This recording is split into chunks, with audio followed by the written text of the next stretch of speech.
नमस्कार, आप देख रहे हैं प्रार्थना हो स्वीकार। आपके साथ मैं हूं सुनीता राय शर्मा। आज हम बात करेंगे रंगों की एकादशी यानी कि रंग भरी एकादशी की। एक ऐसी दिव्य तिथि जो बाबा विश्वनाथ के भक्तों के लिए बेहद खास है। ये वो पर्व है जिसे भोले की नगरी काशी में मां पार्वती के स्वागत के प्रतीक के रूप में मनाया जाता है। फाल्गुन माह की ये एकादशी है बेहद पवित्र। सिर्फ श्रीहरि ही नहीं बल्कि महादेव भी आप पर बरसाएंगे इस दिन कृपा। आखिर कैसे रंग भरी एकादशी पर आपको मिलेगा महालाभ, चलिए जानें।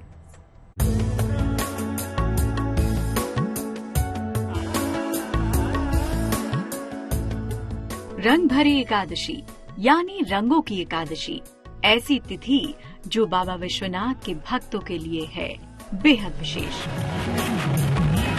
ये वो पर्व है जिसे भोले की नगरी काशी में मां पार्वती के स्वागत के प्रतीक के रूप में मनाया जाता है। काशी में एकादशी से भगवान भोलेनाथ जो भस्म आरती या भस्मचा होली होता है, एकादशी तिथि से प्रारंभ हो जाता है और यह अनादि काल से प्रारंभ है। इस दिन से लेकर एक हफ्ते तक का एकादशी के से एक हफ्ते तक का हम लोग होली प्रारंभ करते हैं काशी क्षेत्र में। ऐसा माना जाता है कि जितने भी देवी देवता हैं वो काशी में उपस्थित होते हैं और हर रूप में किसी न किसी रूप में विद्यमान होकर रंग की एकादशी खेलते हैं। फाल्गुन माह के शुक्ल पक्ष की एकादशी यानी आमलकी या रंग भरी एकादशी, जब बाबा विश्वनाथ को दूल्हे की तरह सजाया जाता है। ज्योतिष के जानकारों की माने तो इसी पावन दिन के साथ ही काशी में होली का पर्व काल शुरू होता है। आमलकी एकादशी फाल्गुन मास के शुक्ल पक्ष के एकादशी तिथि को पड़ता है। इसको लोग मुख्यतः रंग भरी एकादशी के नाम से जानते हैं और इस दिन भगवान विष्णु की पूजा विधिवत करके हम लोग अनंत पुण्य प्राप्त कर सकते हैं। इसको आंवला एकादशी के नाम से भी जानते हैं क्योंकि आंवला जो है फल वो अमृत फल माना गया है, इसलिए इसको आमलकी एकादशी के नाम से जानते हैं। साल में ये एकमात्र ऐसी एकादशी है जिसमें श्री हरि विष्णु के साथ ही भगवान शिव और माता पार्वती की पूजा भी की जाती है। कहते हैं कि ये दिन शिव की विशेष कृपा पाने का दिन है। रंग भरी एकादशी की महिमा। ऐसी मान्यता है कि इस दिन भगवान भोलेनाथ माता गौरा पार्वती का विवाह का गौना करा करके काशी में लाए थे। इसी कारण से यह दिन काशी वासियों के लिए, उत्तर भारतीयों के लिए, पृथ्वी वासियों के लिए बहुत ही शुभकारक तिथि के रूप में माना जाता है। फाल्गुन शुक्ल एकादशी को काशी में रंग भरी एकादशी कहा जाता है। इस दिन बाबा विश्वनाथ का विशेष श्रृंगार होता है और काशी में होली का पर्व काल प्रारंभ हो जाता है। पौराणिक परंपराओं और मान्यताओं के अनुसार रंग भरी एकादशी के दिन ही भगवान शिव माता पार्वती से विवाह के बाद पहली बार अपनी प्रिय काशी नगरी आए थे। इस पर्व में शिवजी के गण उन पर और समस्त जनता पर रंग अबीर गुलाल उड़ाते खुशियां मनाते चलते हैं। इस दिन से वाराणसी में रंग खेलने का सिलसिला प्रारंभ हो जाता है जो लगातार 6 दिन तक चलता है। ब्रज में होली का पर्व होलाष्टक से शुरू होता है, वहीं वाराणसी में ये रंग भरी एकादशी से शुरू हो जाता है। इस दिन शिवजी को विशेष रंग अर्पित करके धन संबंधी तमाम मनोकामनाएं पूरी की जा सकती हैं। जैसा कि नाम से आशय है कि रंग भरी एकादशी, इस दिन भगवान शंकर, विष्णु और जितने भी देवी देवता हमारे सनातन धर्म में कहे गए हैं वो सब लोग होली खेलते हैं और एकादशी के दिन गुलाल रंग से अबीर खेलना चाहिए। उसके बाद नाना प्रकार के पकवान बनाकर भगवान को अर्पण करके उनका यथावत विधि पूजन करें। गंध, अक्षत, पुष्प, धूप, दीप, नैवेद्य, तांबूल यह सब अर्पण करके हम भगवान का भजन कीर्तन करके हम लोग अनंत पुण्य के भागीदार हो सकते हैं। शिव की प्रिय काशी में होली से पहले ही बना रहता है होली जैसा माहौल। काशी में रंग भरी एकादशी को बेहद खास तरीके से मनाया जाता है। इस दिन से रंग उत्सव की शुरुआत होती है जो होली तक चलती है। वहीं एकादशी तिथि होने के कारण इस दिव्य पर्व का एक दूसरा पहलू भी है। ज्योतिष के जानकारों की माने तो रंग भरी एकादशी पर आंवले के पेड़ की भी उपासना की जाती है। रंग भरी एकादशी को आमलकी एकादशी भी कहा जाता है, अर्थात आंवले की एकादशी। इस आंवले का सीधा संबंध भगवान विष्णु से है, भगवान नारायण से है, माता पार्वती है, माता लक्ष्मी से है। इस कारण से इस दिन हम भगवान विष्णु सहित माता लक्ष्मी की उपासना कर सकते हैं। साथ ही साथ भगवान भोलेनाथ की उपासना करने से भी विशेष लाभ की प्राप्ति होती है। इस दिन आंवले के वृक्ष के नीचे सायंकाल दिन भर व्रत रहते हुए सायंकाल आंवले के वृक्ष के नीचे घी का चतुर्मुखी दीपक जला करके आंवले के वृक्ष की 9 या 21 या 27 या 108 परिक्रमा करने से सभी प्रकार के सुखों की प्राप्ति होती है। सिर्फ भोलेनाथ और श्रीहरि से ही नहीं, बल्कि ये एकादशी तिथि आंवले से भी संबंध रखती है। इसे आंवला एकादशी भी कहते हैं। आखिर आंवले से कैसे जुड़ी है एकादशी की ये पावन तिथि, ये हम आपको आगे बताएंगे। बने रहिए। वैसे रंग भरी एकादशी के दिन आंवले का प्रयोग आपको बहुत लाभ पहुंचाता है। कहते हैं कि इस दिन श्रीहरि को आंवला अर्पित करने से वो बेहद प्रसन्न होते हैं। तो आखिर आंवले का रंग भरी एकादशी से क्या है संबंध और कैसे आंवले के महाप्रयोग से प्रसन्न होंगे भगवान, चलिए जानें।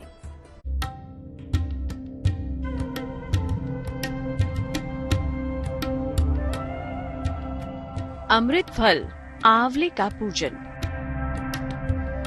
महादेव और श्रीहरि का ध्यान। रंग भरी एकादशी पर होगा सर्व कल्याण।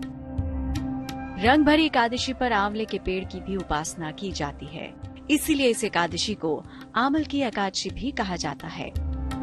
माना जाता है कि आंवले को भगवान विष्णु ने वृक्ष के रूप में प्रतिष्ठित किया था। जैसा कि इस एकादशी का नाम आंवलक एकादशी है, आंवला फल जो है वो अमृत फल माना गया है और आंवले के वृक्ष में ब्रह्मा, विष्णु और महेश तीनों का वास माना जाता है। इस वजह से ऐसा कहा जाता है कि हम लोग इस एकादशी को व्रत रहकर हर प्रकार के पुण्य प्राप्त कर सकते हैं। इस एकादशी पर आंवले के वृक्ष की पूजा होती है और साथ ही आंवले का विशेष तरीके से प्रयोग होता है। इस दिन आंवले के दान से गौदान का फल मिलता है, इसीलिए आंवले का सेवन और दान करें। कनकधारा स्तोत्र का पाठ करें, हर तरह की दरिद्रता दूर होगी। इससे उत्तम स्वास्थ्य और सौभाग्य की प्राप्ति भी होती है। हिंदू मान्यताओं के अनुसार आंवल की एकादशी का व्रत बेहद फलदायी माना जाता है। फाल्गुन शुक्ल की एकादशी आपके जीवन में सुख संपन्नता से जुड़ी है। बाबा विश्वनाथ के विशेष श्रृंगार के इस पर्व के साथ ही इस एकादशी से श्रीहरि का भी गहरा संबंध है। ज्योतिष के जानकारों के अनुसार रंग भरी एकादशी पर आंवले के पेड़ के विशेष पूजन से भगवान विष्णु की कृपा प्राप्त होती है।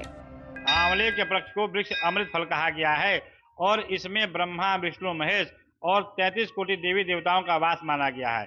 इस दिन ब्रह्म मुहूर्त में हम लोग उठकर आंवले के वृक्ष का जल देकर उनका सिंचन करें और जो षोडशोपचार पूजन विधि बताई गई है, जिसमें वस्त्र है, पंचामृत स्नान है, जल से स्नान है, गंध, पुष्प, धूप, दीप, तांबूल और गंध वस्त्र, यज्ञोपवीत उपवस्त्र का हम लोग देखकर हम लोग उनकी पूजा उपासना कर सकते हैं और अनंत पुण्य के कोटि के भागीदार हम लोग हो सकते हैं। तो आइए हम आपको बताते हैं कि इस एकादशी पर आपको कैसे करनी है आंवले के पेड़ की पूजा। सुबह आंवले के पेड़ में जल डालें, पेड़ पर फूल, धूप, नैवेद्य अर्पित करें और पेड़ के पास एक दीपक भी जलाएं। पेड़ की 27 बार या 9 बार परिक्रमा करें। सौभाग्य और अच्छी सेहत के लिए प्रार्थना करें। आंवले का पौधा लगाएंगे तो और भी अच्छा रहेगा। प्रदोष काल में पूजा स्थल पर बैठ करके आवाहन करें, पूजा करें। उसके बाद आंवले के वृक्ष के नीचे जाकर घी का दीपक जला करके चतुर्मुखी दीपक जलाएं और भगवान श्री हरि विष्णु के किसी मंत्र का जप करें। ओम नमो भगवते वासुदेवाय नमः। माता लक्ष्मी के किसी मंत्र का जप करें, भगवान भोलेनाथ के किसी मंत्र का जप करें। उसके बाद अंधेरा होने पर शिव जी के मंदिर में जाएं और वहां पर बेलपत्ती, भांग, धतूर, अभ्रक, फिर उसके बाद भस्म, साथ में अबीर, गुलाल, रंग खूब चढ़ाएं। भगवान भोलेनाथ को रंगीन बना दें। इससे चतुर्मुखी विकास होता है। भगवान श्री हरि विष्णु प्रसन्न होते हैं। इस दिन आंवले के पूजन के साथ ही अन्नपूर्णा की सोने या चांदी की मूर्ति के दर्शन करने की भी परंपरा है।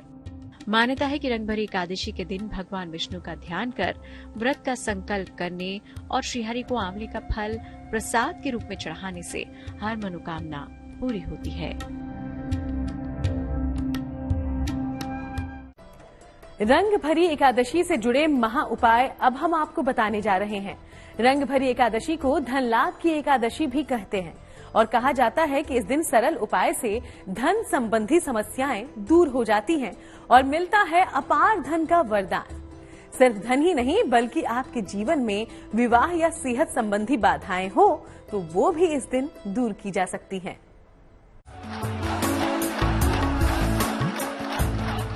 रंग भरी एकादशी का ये पर्व काशी में मां पार्वती के प्रथम आगमन का भी प्रतीक है और यही वजह है कि इस दिन भक्त अबीर गुलाल उड़ाकर माता के प्रथम आगमन की खुशी जाहिर करते हैं। आप काशी जाकर इस दिव्य नजारे को प्रत्यक्ष अगर नहीं भी देख पाए तो भी एकादशी पर किए जाने वाले विशेष प्रयोग से अपना कल्याण कर सकते हैं। एकादशी, रंग भरी एकादशी काशी क्षेत्र में अनेक प्रकार की होती है। जैसे बहुत सारे लोग गुलाल से खेलते हैं, बहुत लोग रंग से, भस्म से भी लोग होली खेलते हैं और जो भी भोलेनाथ को प्रिय है उन वस्तुओं को हम लोग समर्पित करके एकादशी के दिन हम लोग होली खेलते हैं। हर एकादशी का अपना एक अलग महत्व होता है। ज्योतिष के विशेषज्ञों की माने तो इस दिन पर किए गए विशेष प्रयोग दिव्य फल देते हैं। खास तौर से अगर विवाह या सेहत से जुड़ी बाधाएं हैं तो आप कर सकते हैं ये उपाय। रंग भरी एकादशी पर दूर होगी विवाह बाधा। इस दिन उपवास रखें, सूर्यास्त के बाद भगवान शिव और मां पार्वती की संयुक्त पूजा करें। पूजा के बाद उनको गुलाबी रंग का अबीर अर्पित करें। सुखद वैवाहिक जीवन की प्रार्थना करें।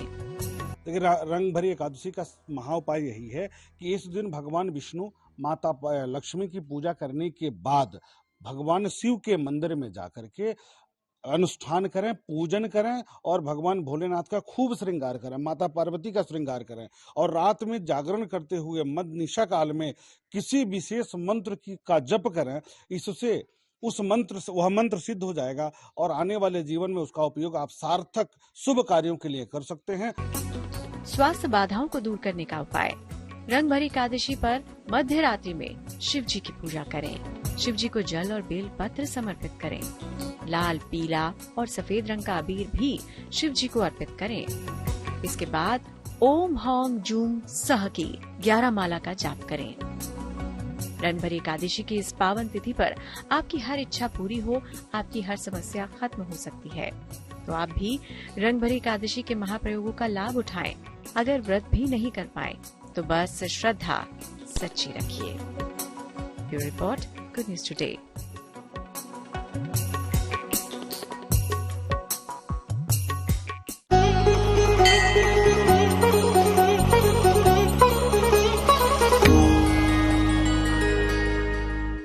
ऐसा कहा जाता है कि हम लोग इस एकादशी को व्रत रहकर हर प्रकार के पुण्य प्राप्त कर सकते हैं। उसमें हम लोग मंत्रों का उच्चारण कर सकते हैं। ओम इदं विश्वचक्रमे त्रेधानि दधे पदम समूढ़मत्यपागुसुरे स्वाहा। इस मंत्र से भगवान विष्णु का और भोलेनाथ का ओम नमः शंभवाय च मयो भवाय च नमः शंकराय च मयत्कराय च नमः शिवाय च शिवतराय च।